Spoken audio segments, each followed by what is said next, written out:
For the last 10 years, I have persistently put off the idea of using a smartwatch. No matter how many people have recommended one, I've always said, I'm not a smartwatch kind of guy. I don't want to be pinged 100 times a day with notifications. I don't want yet another thing that I have to remember to charge. I don't want to reply to messages using a keyboard the size of my thumb. But late last year, Drisha and I were trying to find the perfect Christmas gift for our team, and we kept coming back to this idea of smartwatch, getting each person the same watch, and then creating this fitness challenge between us that will help us all out with our health goals. Eventually we caved. Each of us got an Apple Watch Series 9. I've been wearing mine every day for the last 2 months. You'll have seen it in all the videos. So, as someone who's basically despised the idea of a smartwatch from a distance, has actually using one in my life completely flipped my perspective. And I want to start with the fitness thing, because I did not expect how much it would affect me. So if you don't know, the way that Apple by default measures your health is with 3 rings. One that tracks the calories you've burnt from movement, one that tracks the number of minutes spent doing a proper workout, and then one that tracks the number of hours in a day for which you've been stood up for at least a minute. You set what you want your goals for each of those 3 rings to be, and then every day you're basically playing this game to complete them. And I use the word game very purposefully, because I'm a massive gamer at heart, and the crazy thing about this watch for me is that it feels like it has turned my entire life into a video game. Like, you know how in a game you have your health bars and your stamina meters and all your stats? All of a sudden, I have sensors on my wrist that are measuring my own key stats, a screen that's communicating them to me, and then software that's adding that game-like layer of making you want to complete your objectives and level up. And for me, this has been, no exaggeration, life-altering. It's partly that now, anytime within a second, you can see exactly what you've been lacking today. It's partly that it rewards each completed ring with a really cool animation, pretty equivalent to the in-game thrill of beating a high score or unlocking a new upgrade. And then partly also the ability to compete with others. So in the Apple Fitness app, you can add in anyone who also has a watch, and when you do that, you can see their rings, they can see your rings. Yeah, boy. Most smartwatches have a feature like this, and if you ever do end up getting one, I would strongly recommend you find at least one person to set this up with, because knowing that anyone can check your stats at any time during the day, it just adds an extra layer of accountability, and also this incentive to do more, to go even beyond your goals and blow them away. But what's even better than that, and something that the official Apple app doesn't actually let you do, is a challenge. There's a separate app you can get called Challenges, and that lets you add all of your friends together into one big competition. You have a running leaderboard that's constantly updating. You have drama, you have surprise takeovers when one person suddenly goes on an outdoor holiday and walks everywhere, and surprise downfalls when someone picks up a sudden injury. And this, for me, has led to all sorts of situations where I'm actively changing my behavior for the better, like choosing to walk home after a big meal out, or discuss video ideas with Drisha by walking in the garden as opposed to sitting on the sofa. And that is priceless. One thing I did find quite annoying at the start was that the watch has a specific workout mode. And that's fine, it's where it turns on all sensors and tracks all your stats super accurately. And it's being in this workout mode that's going to fill your specific workout ring. But the annoying thing is, it doesn't activate automatically. The watch is kind of designed around you having to remember to specifically enter workout mode and pick what kind of workout before you start working out, as opposed to the watch just knowing. And I do feel like there has to be a smoother way. Although after a period of time using it, what I have realized is that A, in most cases when you've been exercising for 10 minutes or so, your watch will ask you if you'd like to turn on workout mode. And then also if you say yes to that, it will look back at when that workout most likely started and then add back in that time you spent exercising and the likely calories burned to your watch rings. So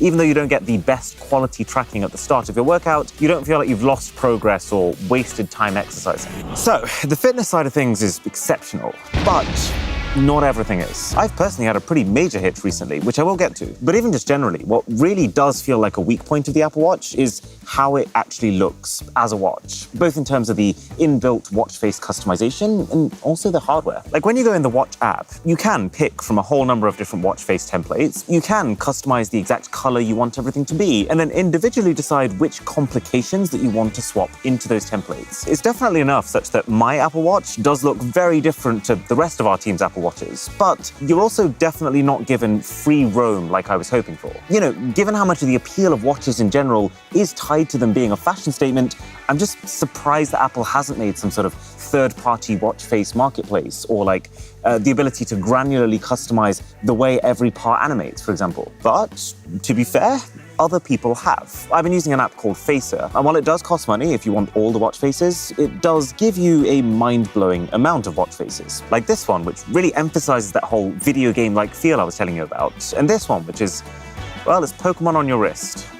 Doesn't get better than that. But then the other side to this coin is the hardware, and it's not by any means ugly, it's just fine. The body looks fine. The bands look fine. Nothing is particularly special. No one's gonna stop you mid-conversation to ask what that sexy thing on your wrist is. And I think other companies like Samsung and Huawei have actually made something that's just more aesthetically pleasing. Also, I do have one massive scratch on my screen, which is highly upsetting. And yes, you can install watch screen protectors, but they kind of ruin the seamlessness of the feel. And watch cases aren't really much of a thing because it then becomes a much bulkier proposition. So I feel like it's one of those gadgets where you just kind of have to accept it's not going to stay pristine. Now that said, one thing I really rate about the Apple Watch is it's very clearly been designed to be a daily watch. One that you're not saving for special occasions or for dress up, but that you take out and you live with every single day. And it achieves that goal very well. The shape and the curves of the watch, for example, means that no matter what position my wrist is in, it doesn't dig in. The bands, while generally not the prettiest, are almost always so comfortable that you basically forget they're there. And at least for this fabric one that I've settled on, is very easy to slip on and slip off, and a lot softer than it looks. And that seamlessness also carries through to using the watch. I don't think I've seen a single bug or even broken animation in the last 2 months. Pretty much every app opens instantly and feels really consistent. Most apps have this kind of low power state, and they gently wake up when you lift your wrist to look at them, which makes it all feel like a really cohesive, optimized system. And while the squarer shape does lose some points in the looking like a watch department, it gains points in the being as functional as possible department. There's more usable space for your apps, and the apps really use that space. You get the distinct feeling with this Apple Watch that every bit of software you use on it has been specifically made for that exact set of hardware you're using, because it basically has been. And then the cherry on top is that because the display itself has such deep blacks, and that the whole user interface is designed around being black, it genuinely feels like the screen is melting over the sides. Very cool indeed. But none of that stuff really addresses my fundamental concerns with the smartwatch. You know, stuff like, why bother having yet another gadget that you need to charge? What's the point having a mini second phone that basically doubles you up on your notifications? And I want to be able to escape from my screen sometimes. Honestly though, if you spend a little bit of time at the start setting it up right, most of those concerns melt away. Like for the charging situation, we found this. It's a single block that charges your phone, your earphones, and your watch, which in one fell swoop means I put all of my stuff onto charge together at night, and I take all that stuff off the next morning. So, in my experience, it cuts both the hassle of having to charge multiple things and also the risk of forgetting to pick your watch up in the morning. The concern about notifications all the time, by default, your watch will mirror the notification settings that you have set for your phone. So if you've already set your phone up to disable notifications from, say, Amazon, then your watch will by default do the same. But then you can also further configure it so that you're only getting the specific notifications on your watch that you want to get on your watch. And so for me, notifications have gone something that initially felt like it was going to be a massive burden to a perk. Because I've disabled notifications like Amazon delivery notifications on my watch, because I'll just see them when I see them on my phone. But for the important things, this makes sure that I see them the moment they come in. And while naturally you would assume that having a smartwatch is going to double the amount of time you spend looking at your screens, because of this, I've actually found the opposite. Because you know that your most important notifications are going to come to your wrist, it reduces that growing anxiety you would normally get from not having checked your phone in a while. So you do that less. And when you get notifications here, and you look at your watch and you action them, which you can fairly easily with a full-size keyboard and, more importantly, some really high-quality voice-to-text that even punctuates for you almost always correctly, there's nothing else to do. Because there's no TikTok to go on or feeds to scroll, you basically just do what you need to do on it, and then you put your arm down and carry on with the rest of your day. So as well as all the benefits to the number of times I stand, the number of steps I take, the workouts I do, this watch has also incredibly reduced the amount of time I spend on my tech. Now, it isn't perfect because, well, two things. One, that something I have noticed myself doing when a notification comes directly onto your wrist, this immediate instinctive need to glance over at it, even mid-conversation when someone is talking to you. I hate that I do it. I know how rude it must look. I'm trying to get myself out of the habit, but I feel like this is just one of those consequences of your tech very much being on your body. Sorry, what did you say? The wedding music. Oh. And secondly, while in one way I'm very impressed at what the watch can do, there's also a lot of ways in which I'm quite surprised at what it can't do. See, modern-day smartwatches, they are their own computer. They've got their own chip, they've got their own apps. And so from a distance, you might look at this Apple Watch and think, oh, it's kind of like an iPhone, but on your wrist. It's not. Your Apple Watch has a permanent Bluetooth connection to your phone, and it kind of requires the phone for a lot of its functionality. So for example, if you want to send a text, you have to make sure that you're either within Bluetooth range of your phone, which is not very far, or you're within range of a Wi-Fi network that your phone has previously connected to. Oh, and if you're enjoying the worst lit Mr. Who's the Boss video ever, it's because we're in India. We've got a really cool collab coming up, and if you want to see it, then a sub to the channel would be strapping. Or for another limitation of the watch, while it is a great remote for your songs and your YouTube videos, you can't actually watch those videos on it. When people send you WhatsApp messages with images attached, you just see the images as blurs. Like, why? What am I meant to do with this? And yeah, there are tons of native apps here, like Headspace. But let's be very clear, watch Headspace is a very neutered proposition compared to phone Headspace. And I also noticed that photos are quite limited. By default, your watch will only store whatever shots you favorited on your phone. And while you can add more, there's a max limit of 500, which, you know, my phone has like 28,000. My point being, this is not a phone replacement. It's not capable enough such that even if I had a data connection with a cellular watch, I still would not feel comfortable leaving home without my phone. But importantly, none of the things that I thought would annoy me have actually been issues, and the watch has made my life so much more convenient in many different unexpected ways. Like for example, you want to pay for something at a store. Now, instead of this, it's just this. You need a sudden flashlight. It's here. And you want to make it brighter? Tap. You want to keep track of your navigation. Now you don't need to take your phone out your pocket 5 times. You need to quickly enter a 2-factor authentication code. Now you just check your wrist because you can see all of your messages there. You want to skip the song that's playing or adjust the volume while you're running?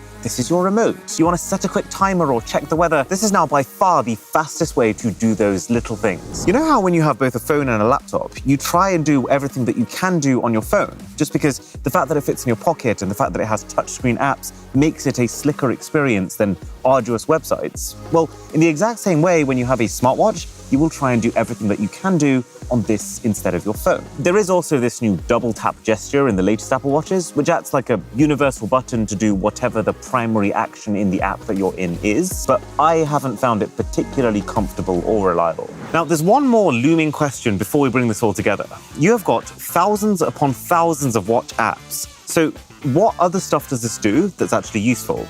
Well, honestly, so much stuff when you put it all together that it's quite daunting. So much stuff that no one person will ever use it all, and you will still be discovering new things even years into using it. Everything from mental health tracking to detailed sleep tracking to keeping tabs of how many sunlight hours you're getting each day. But there's 3 things that I found particularly useful. If you lose your phone behind a sofa, or should I say, when you lose your phone behind a sofa, having the Find My app at your fingertips and just being able to make it ring is a lifesaver. There's walkie-talkie, which is an absolutely amazing concept. It's basically anytime you want, you hold down the walkie-talkie button, you speak, and the other person will hear what you're saying in real time, so long as they have internet. And it's one of the most effortless forms of long-distance communication I've ever experienced. It's kind of like the convenience of a voice note, but without the pressure of a phone call. So it feels pretty perfect for all of those super quick, what are you up to right now kind of catch-ups, and also those could you bring some milk when you come back home updates. Only thing is, you do feel the volume limitations of the watch. The speaker is like 30% quieter than it needs to be for this to be a